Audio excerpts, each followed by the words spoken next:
Hello and welcome to Encore Houston. I'm Joshua Zinn, and each week we'll take a listen to concerts presented by ensembles and organizations based in Houston. This week, we're at the Hobby Center's Zilka Hall with MUSIQA and their first concert of this year, The White Album, named for a piece by composer Mark Kilstofte, which we'll hear at the end of the program. First, we'll start with a piece by Laura Schwendinger called Wet Ink. This piece is in 3 sections, opening with slow lyrical music before transforming into something more kinetic and active, and then ending with the slow material from the opening.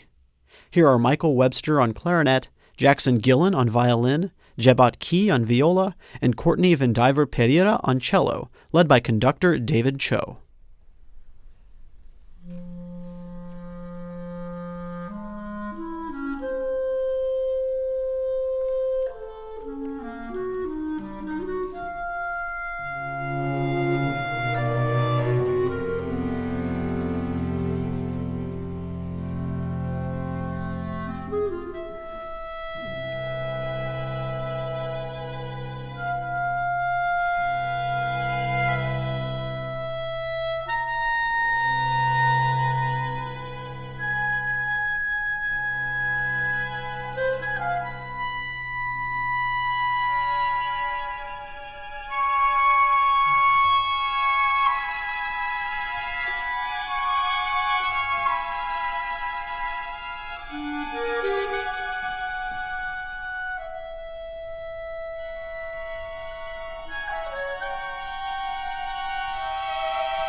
Laura Schwendinger's Wet Ink, performed by musicians from MUSIQA. The next work, by David Rakowski, is built upon an implied struggle between the performers. In preparing to write his piece Natura Morta, he listened to a number of quite serious piano quartets, and then decided to go in the opposite direction with his piece, Almost. It begins with some light, jaunty figures, but then the violist starts wanting to bring the music back to that rigid, classical seriousness.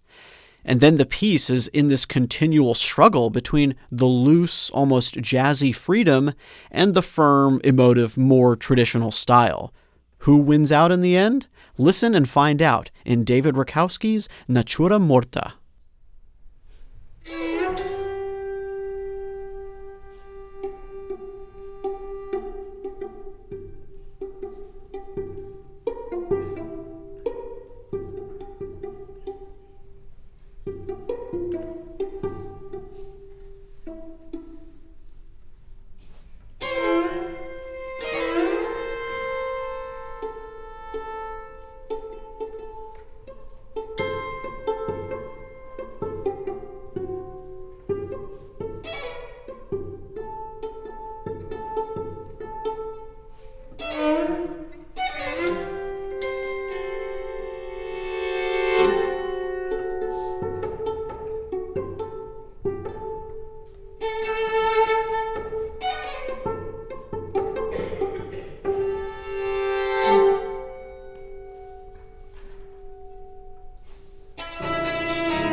Natura Morta by David Rakowski, performed by violinist Jackson Gillen, violist Jebat Key, cellist Courtney Vendiver Pereira, and pianist Yvonne Chen, with David Cho conducting.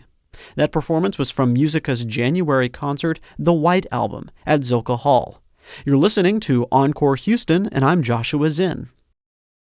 Next, we have a piece by one of the composer members of MUSIQA, Pierre Jalbert.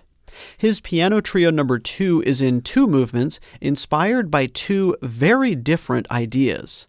The first, by imagery of a deserted landscape at night. The second was by a specific moment for the composer when he was driving on one of Houston's highways at a fairly quick speed. He then glanced at some nearby buildings and noticed that it almost seemed like they were moving in slow motion, despite his high speed on the road. The music that came out of this is not intended to specifically depict these moments, but it was at least born out of these ideas in character. Here are Ling Ling Huang violin, Max Geisler cello, and Wesley Ducote piano, with Pierre Jalbert's Piano Trio No. 2.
Musicians from MUSIQA performing Pierre Jalbert's Piano Trio No. 2.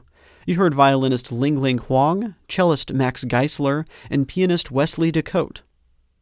Now, our next segment is something a little different. In Mark Kilstofty's piece, The White Album, he uses poems by several authors, including the poet Erica Funkhouser.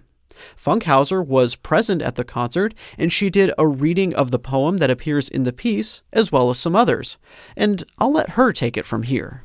I'm going to start by reading the poem that Mark has included in the White Album. It's called Here. It's the first poem in a book. Its title is Pursuit, which is about all kinds of hunting, insects hunting, groundhogs hunting, dead people hunting, all kinds of hunting. But this is the first poem. It takes place before any kind of action has happened. Here, I lie in the last color left from the other life, bone white.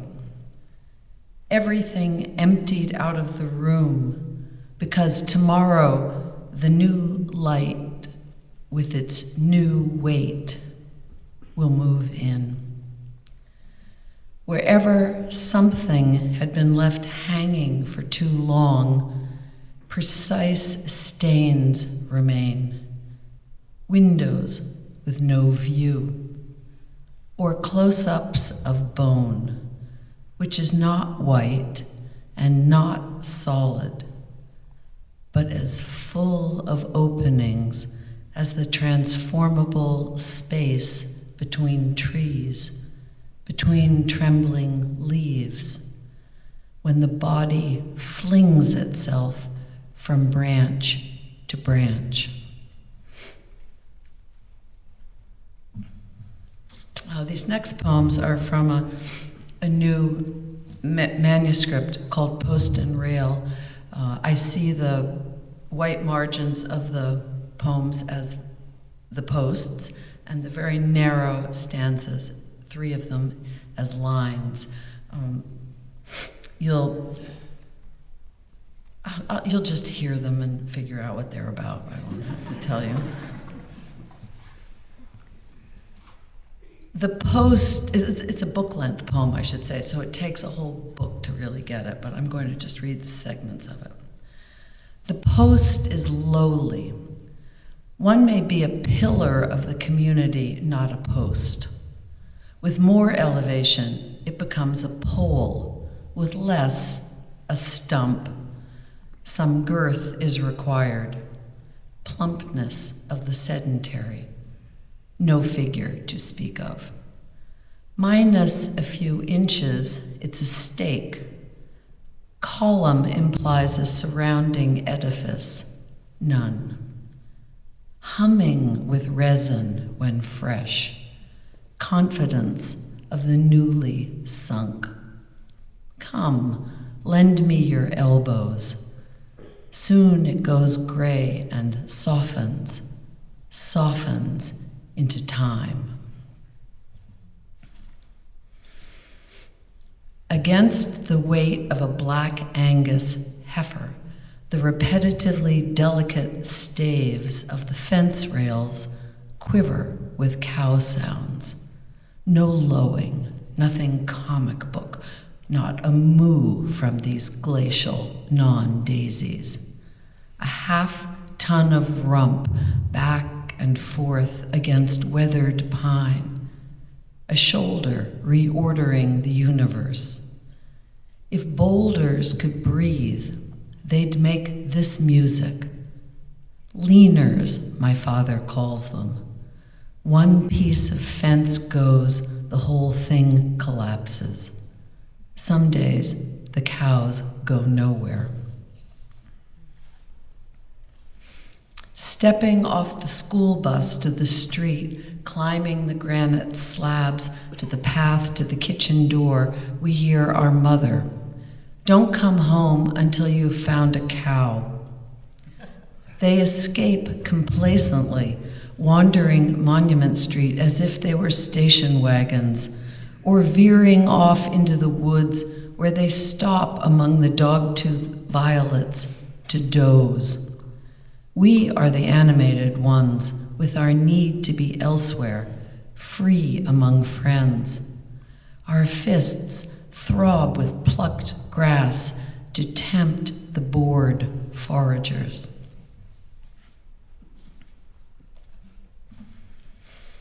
This next piece is a kind of a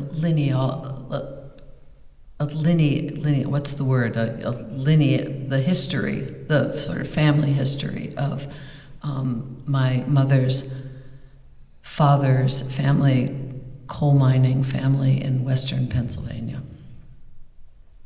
To Bernard and Sarah, the first child is born 1875, Chest Springs, Charles Henry. In 2 years, marry Emma in Liberty. 2 years later, in Panic, Robert Shirley. From pillar to post, Bernard down the mines, Sarah barely 20. Reynoldsville in 1883, twins, Joseph Milo, dead at 3, James Ira. Sometime later, place unknown, Matthias Ura. In 1889, in Coalport, Frederick Bernard. Clyde Orrin, 1891, in Frugality, unincorporated home of Frugality, Coal, and Coke. Here, only deaths are recorded. My mother never told us her father was a twin, the second boy buried before he turned 4. She never said the McFeelys were Catholics. She was anti-union despite the fact that her father, all his life a miner for Berwyn White Coal, was let go when emphysema disabled him. Nor did she say that the store where she worked at the jewelry counter was the company store, or that the Polish boy who walked into town to flirt with her over chocolate sodas came from scalp level, a coal patch for the workers at Eureka mines 30 and 40. She did say she loved to play tennis, loved to pick fruit at her mother's family farm, our grandmother, whose recipe for bread and butter pickles begins, pick 100 cucumbers. Her father was a hard man, she said, as if he'd made himself that way. She was born tiny, graceful, and tough. Tough, she'd say, if we whined. On the day it is announced that gravitational waves have been heard, as these things are heard by a wobble of needles, I read that a sense of place is the torque between temperament and terrain, a chirp in one's universe. It helps me to understand my mother if I think of her as an event that took place in distant space, and because its waves could travel unimpeded by matter, has finally brought its birdsong to Earth. Over 1 billion years ago, 2 black holes collided. Now our instruments of detection have become so elegant, so acute in their L-shaped tunnels in Louisiana and Washington, and in the laboratories of listening, that we can eavesdrop on creation. One day I'll hear the answer to my mother's, "Who do you think you are?" She loved to sit in big man-made spaces, gymnasiums, opera houses, difficult to spot.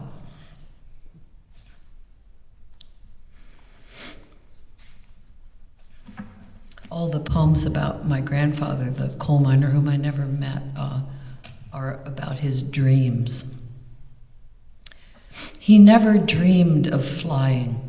A good dream let him swim parallel to shore, a glossy seal surfacing at his side and staying there, only whiskers away and breathing effortlessly.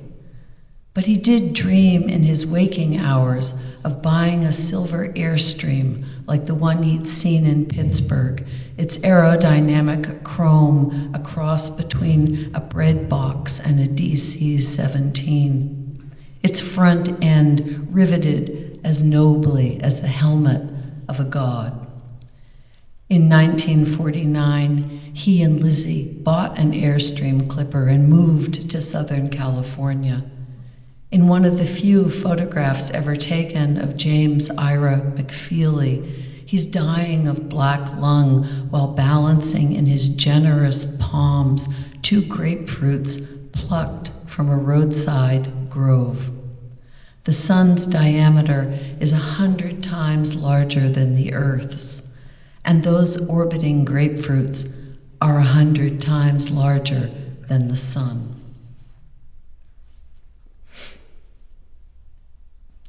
A small chirp let us in on one of the darkest, most energetic events in the universe, one black hole colliding with another 1 billion years ago, unheard until we found a way to listen to the universe. My mother's silence took a long time to reach me, daughter time being governed by its own invisible physics. Her silence was not an absence of feeling, nor was it chosen. We could see feeling pulsing through her body, and we could see her chafe against it when she wanted us to know one thing we absolutely had to do. It's not that she didn't listen to us, she did. But we knew that if we talked too much, she'd think of something we had to do. And it wasn't an affliction. She looked happy when she sat alone at the kitchen table smoking a cigarette, the inhalation at the corner of her bright red lips, and the papery tapping of the ash against a thin white saucer, the only sound for miles. If she'd been writing a letter, the silence would have been a way to wait for words. But she didn't even send a postcard when she went away. Someone else's silence might have made room for instruction, memory, or God, but hers wasn't professional or devotional. It comes to me, not the explanation, but another way of hearing what she would never have put into words. Her silence was a way of emptying her body of everything that interfered with movement. She was always in motion. It was this restless energy that spoke for her. Watching her slip into her boots, we knew we'd soon be in the woods. Glimpsing her smile as we resurfaced from the pond, we knew our diving was improving.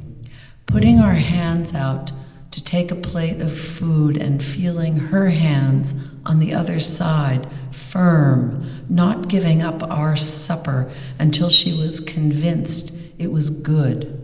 We knew everything, almost everything, we needed to know.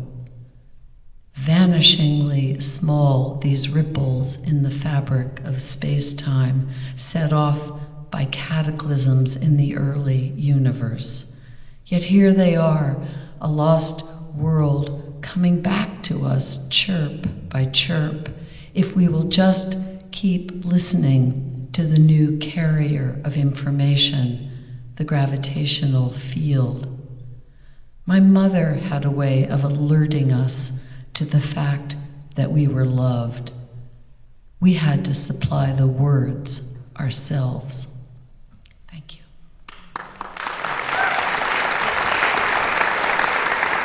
Erica Funkhouser reading some of her poetry. And now the titular piece of the evening, Mark Kilstofty's The White Album. Each poem represented in this piece, written by various authors, including Funkhouser, has a number of common elements that the composer recognized. All of them make some kind of reference to the color white, and many of them share common imagery, like trees, light, and weather. Kilstofty's father was also in poor health as he wrote this piece, and he says the themes of the poems helped him grieve after his passing. Here is The White Album, performed by soprano Carol Bennett and musicians from MUSIQA.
Mark Kilstofty's The White Album, with soprano Carol Bennett providing the voice there. The rest of the ensemble consisted of Leon Bicey, flute, Michael Webster, clarinet, Yvonne Chen, piano, Blake Wilkins, percussion, Jackson Gillen, violin, and Courtney Vandiver Pereira, cello, with David Cho conducting. If you'd like to find out more about MUSIQA and keep tabs on their upcoming season, go to their website, musiqahouston.org. This is Encore Houston, and I'm Joshua Zinn. Thank you for listening to Houston Public Media. If you enjoyed this podcast, you might like another Houston Public Media podcast about classical music called Classical Classroom. Host Daisha Clay knows basically nothing about classical music, so each week she invites experts to teach her about it. Learn along with her about important composers, pieces, and classical music themes. Check it out at houstonpublicmedia.org/classroom and wherever podcasts are found.